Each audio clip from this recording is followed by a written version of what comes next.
This is a Win Publishing Group recording. Copyright 2016, all rights reserved. Eternal Embrace, a short story by Tom Sweeney from the Because Beards anthology, read to you by the author. Why is death described as black? When I died, all the colors became crystal clear to my mind's eye. I could see everything. I could see the entire universe all in one blink.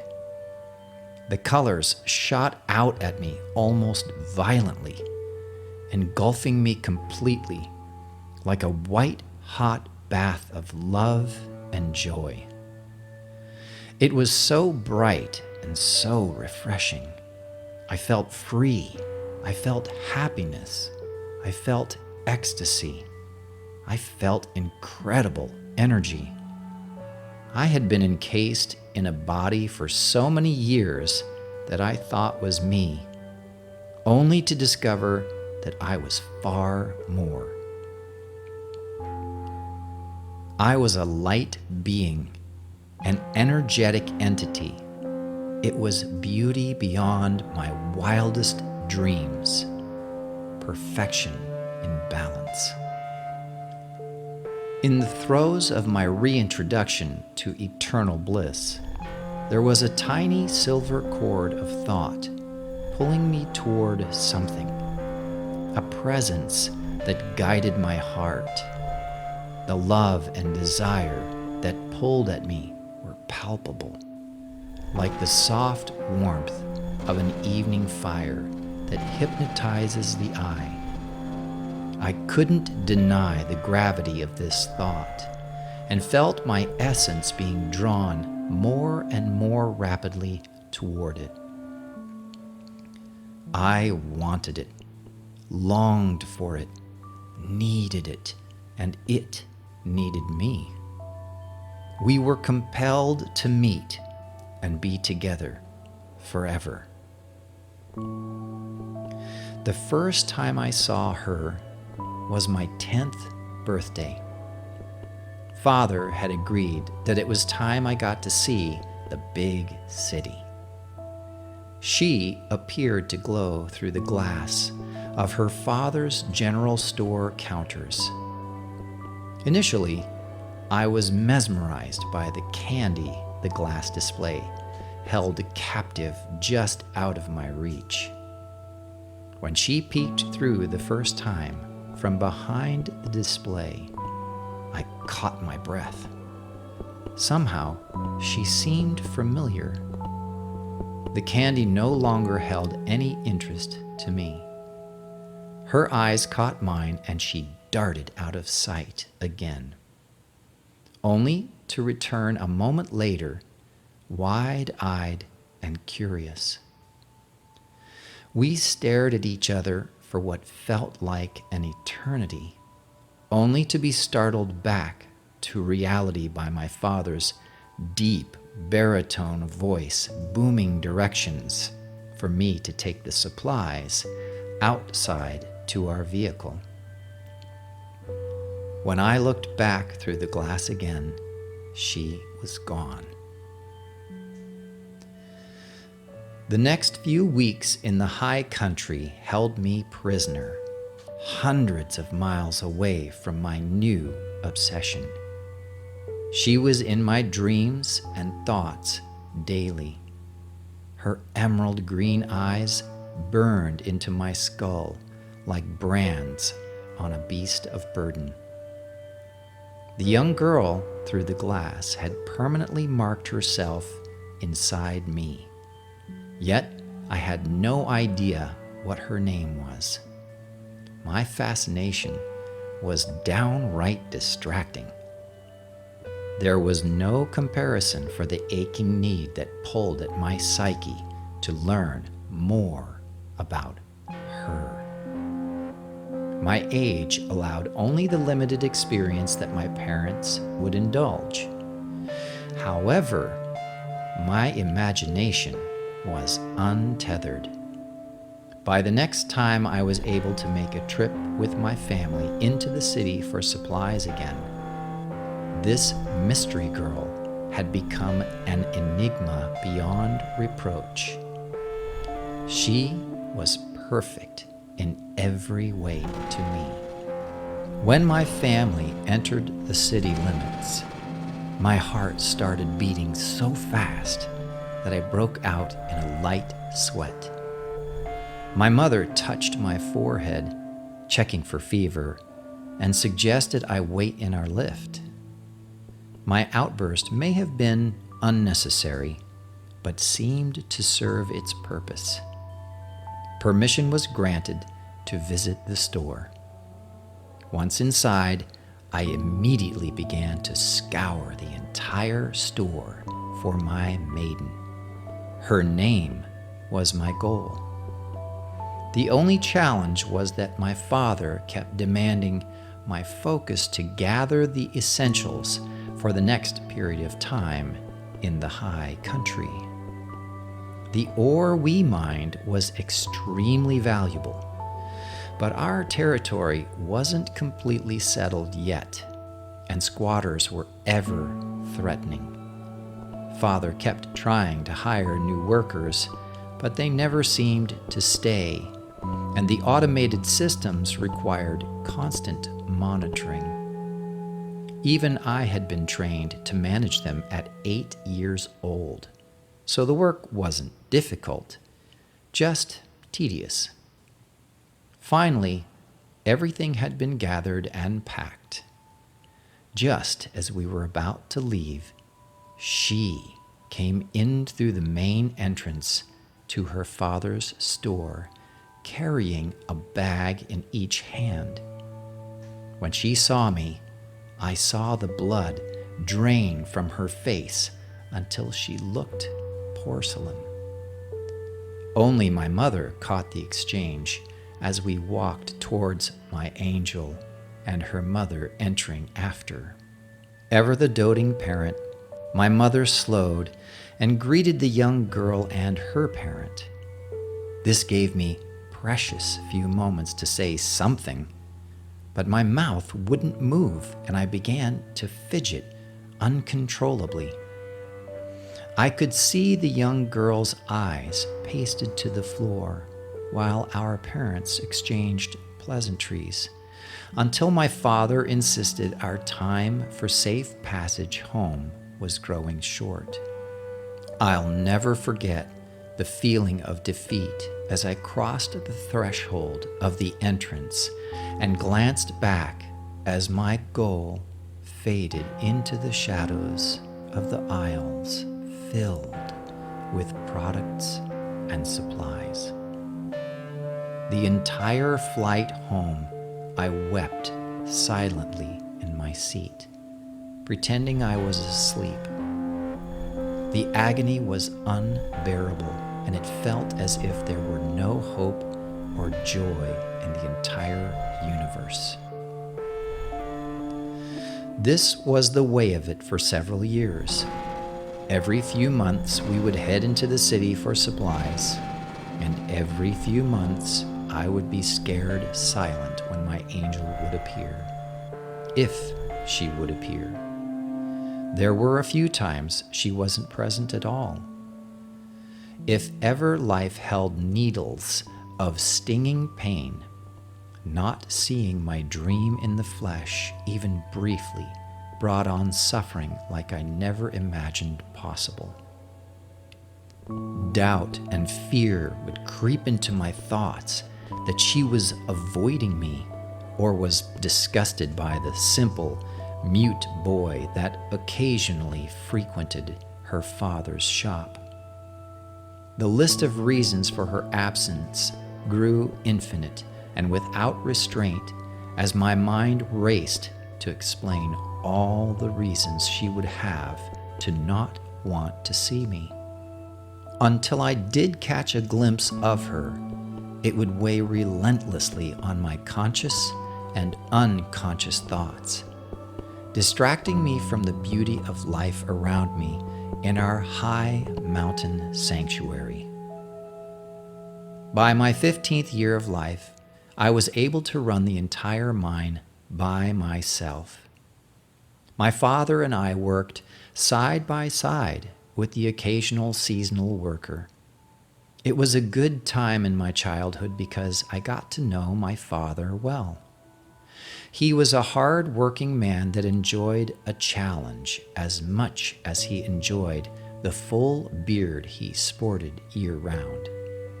His facial hair was a point of pride for him, but served a very practical purpose during the sub-zero winters we weathered in the high country. I looked forward to emulating my father and growing my own beard one day. Perhaps a strong, masculine beard would win my angel's heart as it had my mother. My parents were so in love. It was inspiring to see the devotion they shared for each other. Despite the hard work of running a family business in unsettled territory. In the spring of that year, my father died in the mine, repairing one of the road headers. The giant machine had become jammed, requiring direct assistance to clear the debris. While directing the droids, the tunnel had collapsed. The hydraulic wall supports had done their job and saved the roof from crumbling completely, but a stray piece of rock managed to strike my father's temple, killing him instantly. My mother took it hard and almost lost herself in despair. I began running the business alone until my mother could gather herself again. In the process of learning to keep everything going, a powerful discovery revealed itself to me. My parents were incredibly rich. The ore we'd been mining was extremely rare and difficult to acquire, and my parents had saved and invested everything they made into several profitable financial ventures.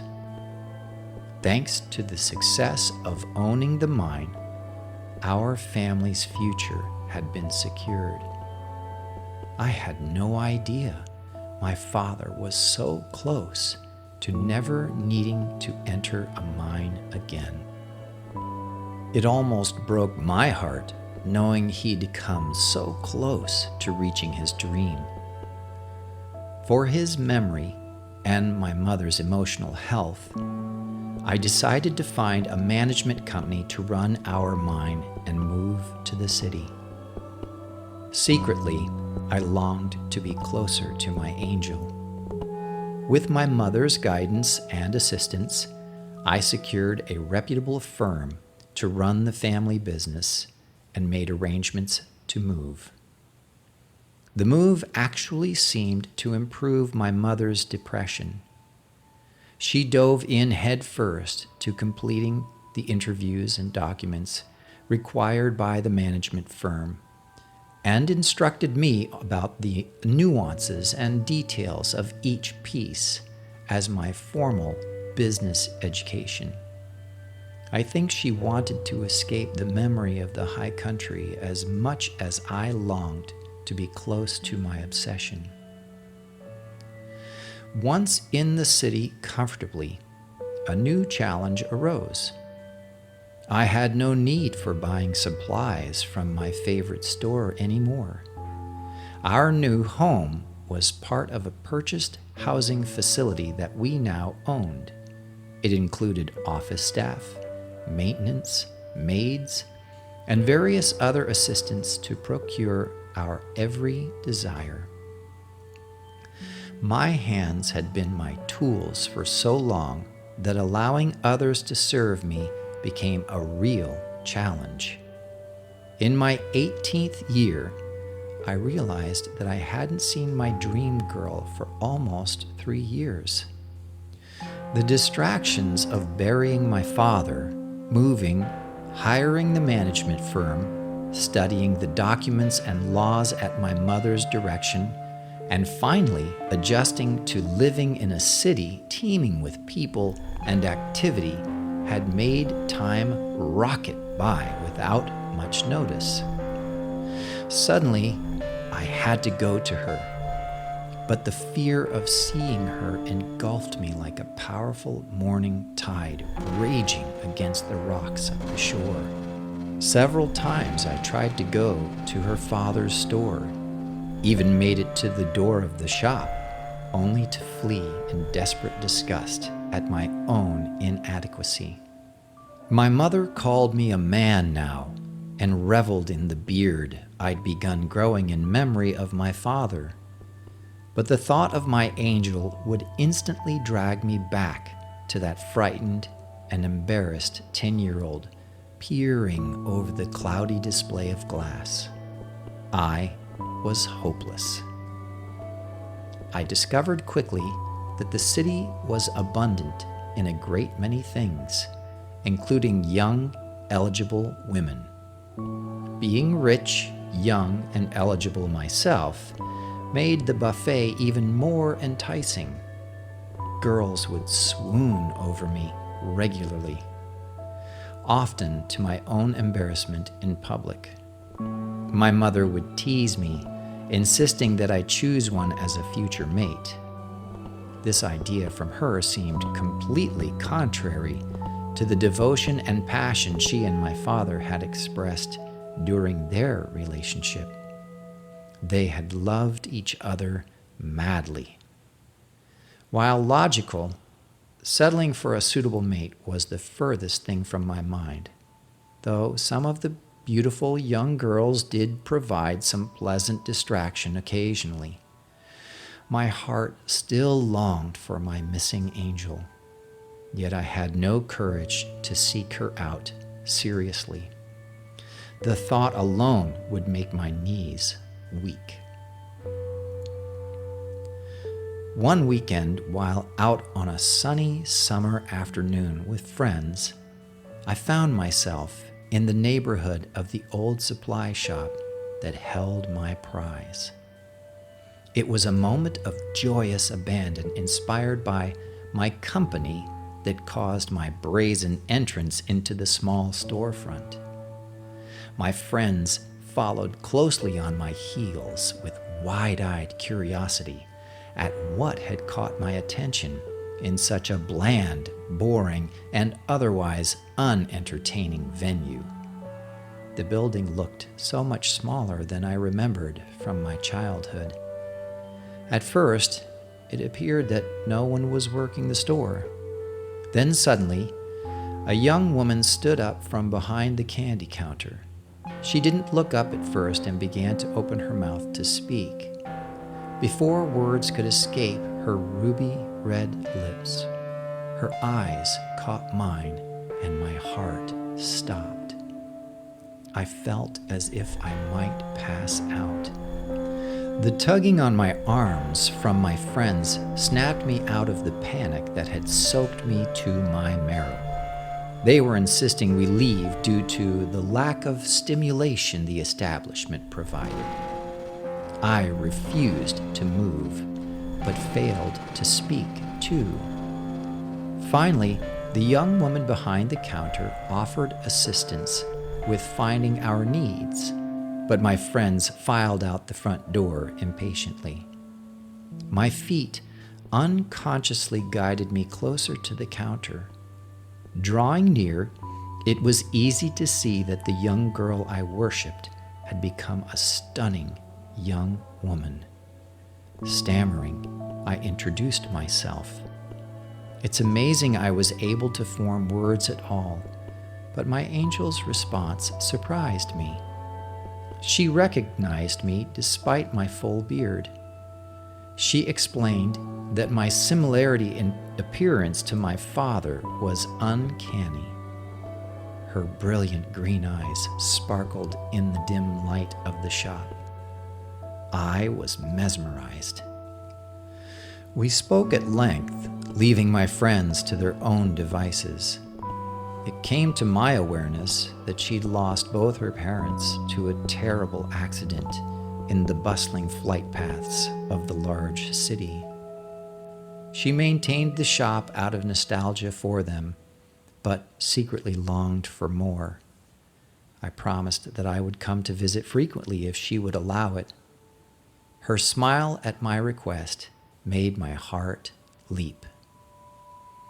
From that day forward, I would find any reason possible to stop in the small shop and visit with my angel, even purchasing small presents for my mother to justify the trip. Mother noticed the change in behavior immediately and began encouraging me to invite the girl to dinner. When I gathered enough courage and offered the invite, my angel accepted more quickly than I expected. I felt emboldened by her reaction. That first evening with her was magical and perfect. It was the night that I decided to arrange to ask for her hand in marriage, and a refusal would not be tolerated. Spending more time with her only served to increase my desire for her. I became a tall, flaming beacon of fire in the dark of the night, burning a message of love across the sky. Nothing had ever meant more to me. The day I married my angel was one of the single most joyful days of my life. My mother wouldn't stop crying. She repeatedly told me how proud my father would have been of me. My new wife shed a few tears too. During our honeymoon, she explained that she never stopped thinking of me from the first time we met at her father's candy counter. Her suffering had paralleled my own for all these years of separation. My words flowed easily now, and I shared my heart's longing for her and vowed to never leave her side. She was my universe, my heart's reason for beating. I'd never been happier than I was with my love by my side. The first few years of our relationship were like living in a dream that you read about or see in screenings. We traveled the entire planet together and experienced everything that caught our preferences. Life has so much to offer, and we both wanted to see it all. Sharing all those wonderful days with my angel gave me satisfaction deep within my soul. When we entered our 4th year of marriage, we began preparing for a family of our own, only to discover that she was incapable of bearing children. With all the technologies our civilization had discovered and mastered, this was one challenge yet to be overcome. We were both devastated, but my angel took it the hardest. She felt inadequate and useless. In her mind, her value came from the ability to bear and rear offspring. Adoption was suggested and quickly rejected. It was our bloodline that was vital to her psyche. Anything less was fraudulent. It took a few more years for her to recover from this mind trap, but eventually she did. She began to volunteer her time more and more with troubled or abused children and foster homes. At times, it felt as if she was running away from me. Constantly, I would remind her of my love and devotion, but it still felt different. She didn't love herself anymore. Our marriage settled into a comfortable routine of busy work and avoidance for many years with occasional blips of happiness, but never the untethered joy and bliss we had in the beginning. As the decades flew by, we barely noticed the changes occurring in our bodies until my mother passed peacefully in her sleep. That moment jarred me out of the hypnosis of comfortable sameness I'd entered. I decided that moment to win my soulmate back and engage a campaign of relentless, unconditional love immediately. I showered her with affection and attention, performed extraordinary tasks of devotion, and made passionate love to her at every opportunity. The secret I discovered was that if we acted like we were in love, we found ourselves in love meaningfully. It worked. She slowly began to brighten the rooms of our homes again with her smile and laughter. Plans for trips and excursions became commonplace. She even mentioned adoption again without pain. The heat in our embrace had returned, and it warmed my soul completely. She was my everything, and I hers. We never actually adopted, but the long list of children we helped and grew to be successful, productive members of their community gave us both reason to be proud. Letters and awards were bestowed upon us by our communities and the families we'd helped. It was all very flattering, but unnecessary. Much more time passed, and my beard followed my hair's lead by turning a bright silver tone that made my beautiful wife's green eyes glow with delight when she kissed me. I began to look more and more like my father, but my beautiful wife remained timeless. She made me smile every morning when we woke together in the gathering daylight of our twin sons. Occasionally, we would remain in bed, lazily sharing the day together until prior agreements demanded our attentions again. Every time I would hug her, I could feel the tension from a busy day instantly melt away. The sensation of waking in the middle of the night and curling up to her back close enough to breathe in her scent from the exposed skin of her beautiful neck was enough to inspire prayers of thanks to our creators. If someone had told me that falling in love could continue in perpetuity, I would have thought them mad, until I first met my angel and finally won her heart in marriage. Each day that passed, a new discovery of the depth of her complexity and subtlety would surface and surprise me. How could I have lived so closely with this gorgeous woman and still feel that I only know a small part of her? While we were adventuring through life together, I often found myself wondering at the personal adventure of discovery I had embarked on by becoming her partner, lover, and best friend. The world was our playground, and our hearts were priceless jewels. Our companies and charities grew and prospered each year, with exciting challenges and experiences abounding. Some more preferable than others, but all appreciated with my love by my side. Together, there was nothing we couldn't do. For several years, we traveled and met great leaders of many of the different continents that made up our vast planet. The homelands of so many different cultures and civilizations gave us unlimited inspiration.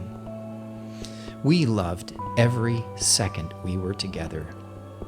Never having children of our own ironically gave us the freedom to travel at a moment's notice, which we did habitually, indulging in our wandering whims freely.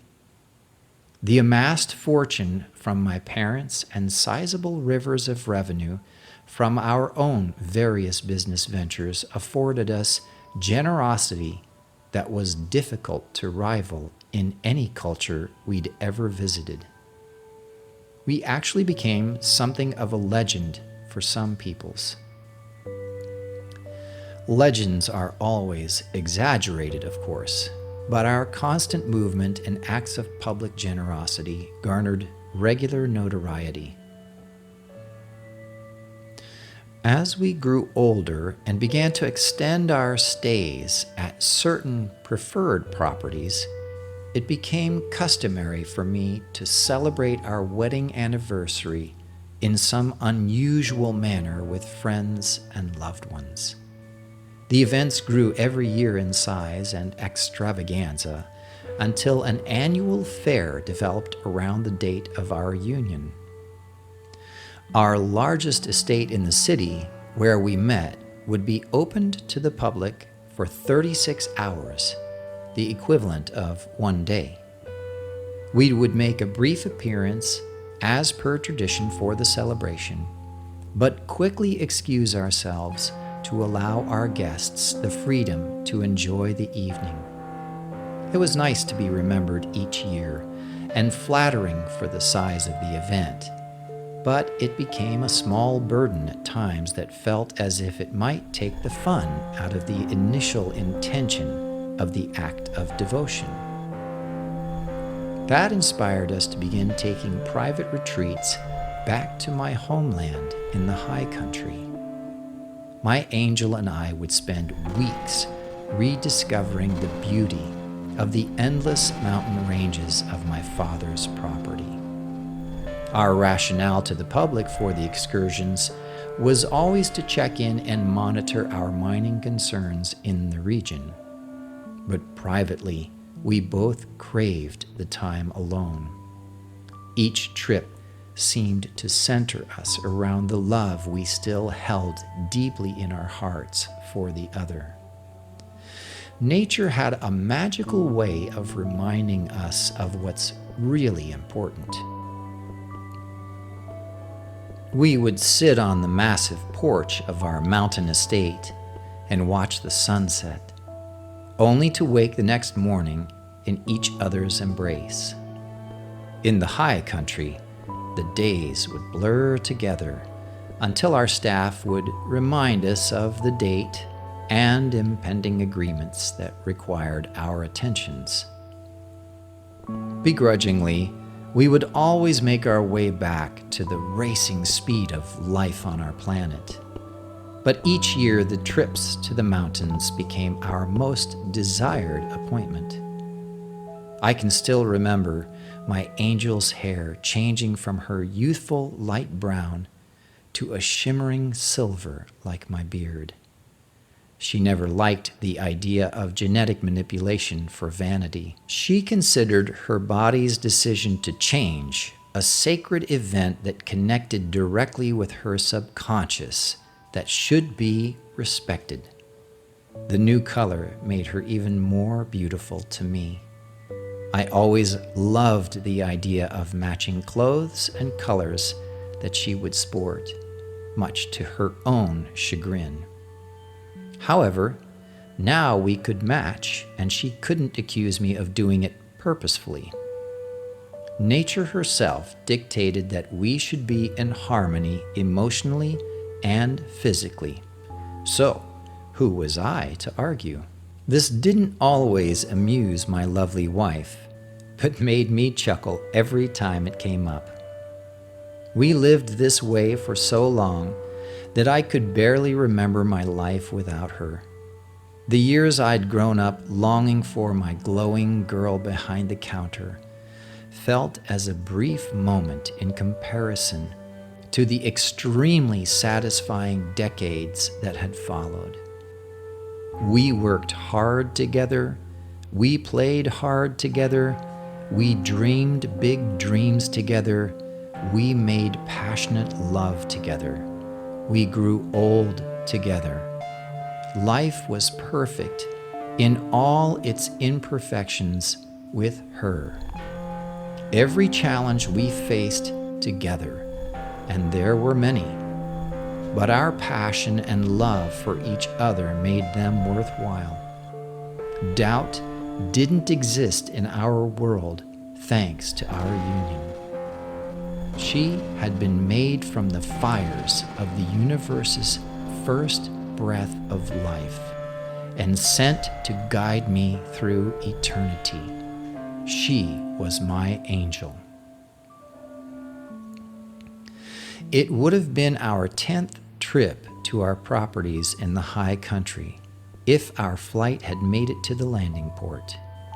We were scheduled to review the mines and stay at our private retreat in the mountains for the summer. It was a pleasant reprieve from the bustle of the giant city that had grown so large over the decades. The quiet seclusion of the mountains gave us time to be together, uninterrupted, and focus on our love for each other. This was a hard-earned habit that we developed over the years, especially when so many distractions can be entertaining and tempting. My angel was always my primary focus, and me hers. So the decision for the repeat trip was easy to agree on. Unfortunately, the malfunctioning engines had other ideas for our trip and drove us headlong into the side of one of the famous peaks of the region. I'll never forget the look on my angel's face as the plane plummeted to the ground. She looked serene, almost peaceful. Holding her hand, I leaned in to kiss her face once more in those final seconds, and we stared into each other's eyes for as long as we had left. There was a huge cracking sound and a force that knocked the wind out of me. Then suddenly I was blinded by a bright white light that burned through the core of my being. Colors slowly began to dance around me in vibrant streams of flashes that raced by. I was moving, but couldn't see to where. It was just a feeling, a sense of knowing that convinced me of my motion. Everything I'd ever known before felt like entertainment I'd been viewing and not experiencing in person. I had participated, but was only one actor in a vast play that included countless other souls who all helped make it possible. Appreciation for the complexity of life and wonder at the idea of it actually occurring in perfect orchestration overtook me. There was much more to the inner workings of the universe than I'd ever imagined before. So much I'd taken for granted became revealed as small miracles. A burst of energy pulsed through me suddenly, and the wonder of creation filled my awareness. Everything, people, civilizations, planets, stars, singularities, galaxies, the entire universe and beyond. Time became a construct I could manipulate with just my thoughts. I could see the past. I could see the future. All answers rushed to me, uninhibited. I was in bliss. That's when I felt it, the pull. It was calling to me like a whisper in the rain. The dancing lights around me sped up and grew brighter, blurring together as I flew through infinity. My heart knew what was pulling me, and I knew it was good, so no restraint was offered. The joy of approaching the calling was building inside the center of who I was.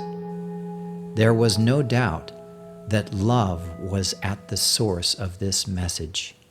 Compelled to answer, I moved faster. It was my angel calling. When I reached her, the familiar feeling of her surrounded me. Pulling her into me, I encased her in a protective cocoon of love and swirled through space and time, satisfying my unquenchable need for her presence. Over an undefinable amount of time, things became more focused. There were lines now instead of blurred colors, and blotches of darkness separating them. It was these lines that we both decided to explore together, just as we had explored our previous lives together.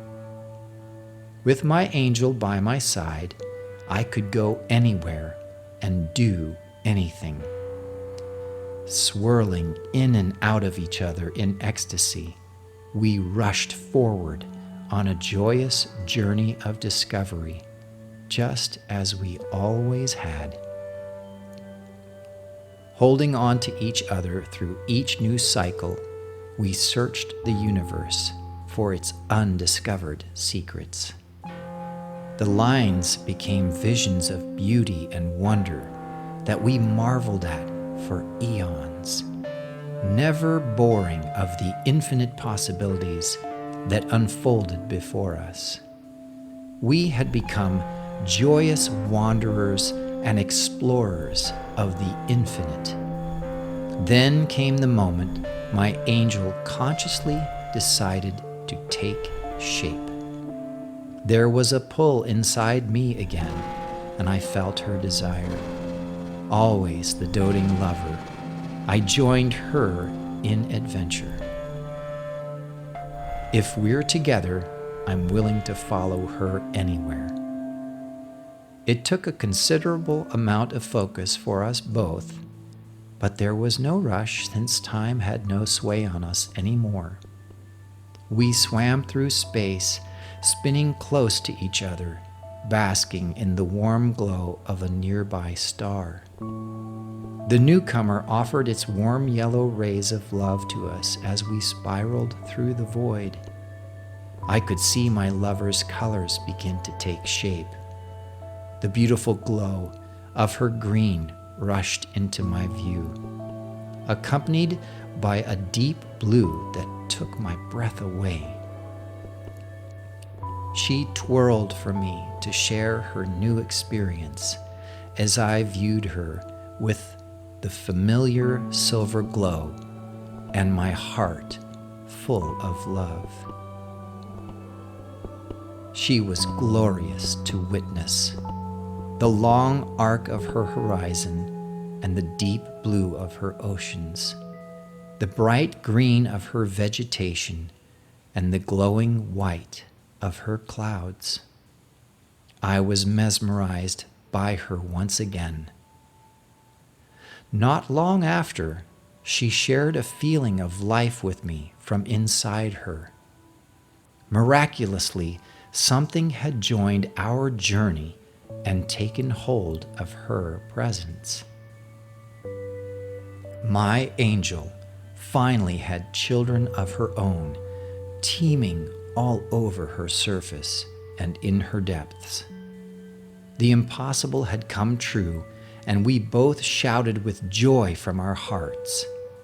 My lovely bride was a mother, and I was a father, pushing and pulling lovingly on her as we sped through space, dancing in spirals around each other, while she continuously gave birth to more and more souls.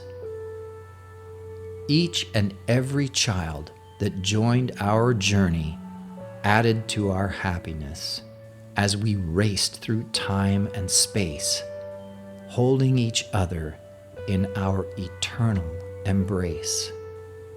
She is mine, and I am hers forever. This is the end of Eternal Embrace, a short story by Tom Sweeney. I hope you enjoyed the story, and be sure to subscribe to this channel so that you can be updated every time a new story is published. Thanks for listening.